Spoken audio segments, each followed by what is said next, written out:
এই খেলাটা নিয়ে যেই পরিমাণ রাজনীতি হয় কিন্তু মিডিয়ার মাধ্যমে সবাই জানতে পারে এবং এটা প্রায় বিলুপ্তের পথে। সবাই কিন্তু সাংঘাতিকভাবে খেলাধুলা করে। হকি বিশ্বকাপ খেলতে গেছে যুবদল, তারা এরকম হিস্ট্রি রচনা করে ফেলেছে। প্রথমবারের মতো অংশগ্রহণ করে সেখানে গিয়ে 17তম স্থান এবং চ্যালেঞ্জের যে ট্রফি সেটা জিতছে। অনেকেই আমরা আসলে জানি না, অথচ ওয়ার্ল্ড কাপ মানে এটা কেন? আমরা আসলে সবাই focused on cricket and football. টিআরপির যুগে সমস্ত মিডিয়া শুধু এই দুইজনের পিছনেই দৌড়াতে থাকে। আমরা অনেকেই ভুলে যাই বাংলাদেশে প্রায় 50টা ফেডারেশন আছে। সবাই কিন্তু সাংঘাতিকভাবে খেলাধুলা করে এবং সেই কারণে আমি বলবো এটা আপনাদের মিডিয়া যারা আছেন তারা ছাড়া কিন্তু এই খবর রাখা সম্ভব না কারোই। কারণ আপনারাই যদি এটা তুলে ধরেন তাইলেই কিন্তু মিডিয়ার মাধ্যমে সবাই জানতে পারে। হকি কিন্তু একসময় অত্যন্ত জনপ্রিয় খেলা এবং এটা প্রায় বিলুপ্তের পথে। বিকজ আমার জানা অনুযায়ী, আমি নিজে একজন হকি প্লেয়ার, সেখান থেকে অভিজ্ঞতা থেকে বলছি যে এই খেলাটা নিয়ে যেই পরিমাণ রাজনীতি হয় সংগঠকদের ভিতরে, যেই পরিমাণ রেষারেষি হয়, সেই জায়গার থেকে যে হকি আজকে এখানে আসছে, এটার জন্য আমি সর্বপ্রথম স্যালুট দিতে চাই সভাপতি, আমাদের বিমান বাহিনী প্রধান, ওনাকে।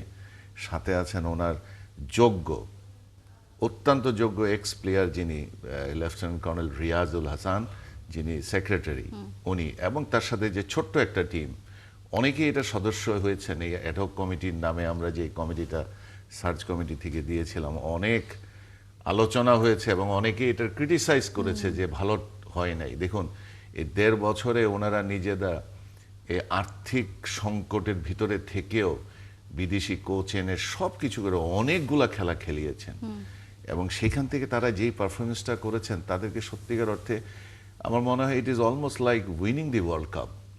কারণ আমাদের এত বড় সাকসেস কখনো হয়নি। যেই খেলাটাই হচ্ছে সেই খেলাটায় দারুণ দাপটে খেলা খেলেছে হকি টিম। এবং এখানে আমিরুলের কথা আপনি বলছিলেন, I am salute to this guy, যে 5টা হ্যাট্রিক। আমার মনে হয় না কোনো ওয়ার্ল্ড কাপের ইতিহাসে এরকম। পেনাল্টি কর্নারে স্পেশালাইজ ছিলেন বেভালেন্ডা ফ্রম নেদারল্যান্ড, তারও বোধহয় কোনো ওয়ার্ল্ড কাপে 5টা হ্যাট্রিক নাই।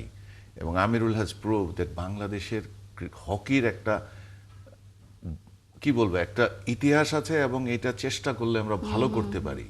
কিন্তু আমরা দেখছি যারা খেলা নিয়ন্ত্রণ বলবো না, যারা খেলাকে পৃষ্ঠপোষকতা করে সরকারের তরফ থেকে, তারাও কিন্তু আমরা একটু biased. Cricket cricket cricket cricket, আমি নিজেও ক্রিকেট পছন্দ করি, আমি চাই না ক্রিকেট পিছিয়ে যাক, কিন্তু যেই খেলাগুলো প্রমিজিং সেই খেলাগুলোকে আমার মনে হয় এই জায়গাটাতে একটু জিজ্ঞাসা করতে চাই, আমরা আসলে একসাথে কি সবকিছু এফোর্ড করতে পারি না? মানে আমরা যখন দেখলাম যে বাংলাদেশে হামজা চৌধুরী আসলে ফুটবলের জোয়ার হলো, ক্রিকেটটা নেমে যেতে শুরু করলো, সবাই এমনও শঙ্কা প্রকাশ করতে শুরু করলো যে ক্রিকেট হয়তো লোকে আর দেখবে না।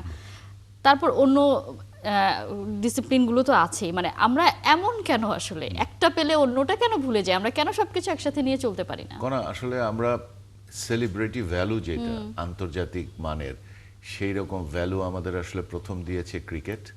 আপনি সাকিব আল হাসান, মাশরাফি, তামিম, এরা আমাদেরকে আসলে বিশ্বমঞ্চে একটা জায়গায় নিয়ে গেছে, সেখানে দে দেমসেলফ বিকাম সেলিব্রিটি। ফুটবলে আমরা এক সময় ছিলাম এবং সেই সময় সেলিব্রিটি হয়তো বা আমরা রিজনাল রেঞ্জে ছিলাম। অনেক কারণেই ফুটবল অনেক পিছিয়ে গেছে। বর্তমানে যিনি আছেন তাবিদ আওয়াল অ্যান্ড হিজ টিম, তারা যখন নতুন করে সব কি বলবো সেলিব্রিটি প্লেয়ারদেরকে আনা শুরু করলো, ফুটবলের প্রতি একটা আকর্ষণ হলো। আপনি মনে রাখবেন যে টিভিতে যেই পরিমাণ ফুটবল খেলা সবাই দেখেন, আপনি অবাক হতে পারেন যে আমার তো মনে হয় 20 কোটি মানুষই ফুটবল দেখেন আন্তর্জাতিক খেলাগুলো। সেখানে একজন বিশ্বমানের খেলোয়াড়, একজন, দুইজন, তিনজনের সাথে ক্রেজটা আবার শুরু হলো। তো এইরকমভাবে যখনই আপনি সাফল্য পেতে থাকবেন, তখনই কিন্তু আপনি দেখবেন আপনার প্রতি সবাই আকর্ষণ বাড়বে। এবং সেই জায়গা থেকে বলবো এটার জন্য পৃষ্ঠপোষকতা প্রয়োজন। খেলাধুলা চালানোর জন্য অত্যন্ত অত্যন্ত অর্থ সরবরাহের প্রয়োজন এবং সেই অর্থ সরবরাহ না হলে আসলে কাউকে নার্চার করা যায় না, সঠিক প্ল্যানগুলোকে বাস্তবায়ন করা যায় না।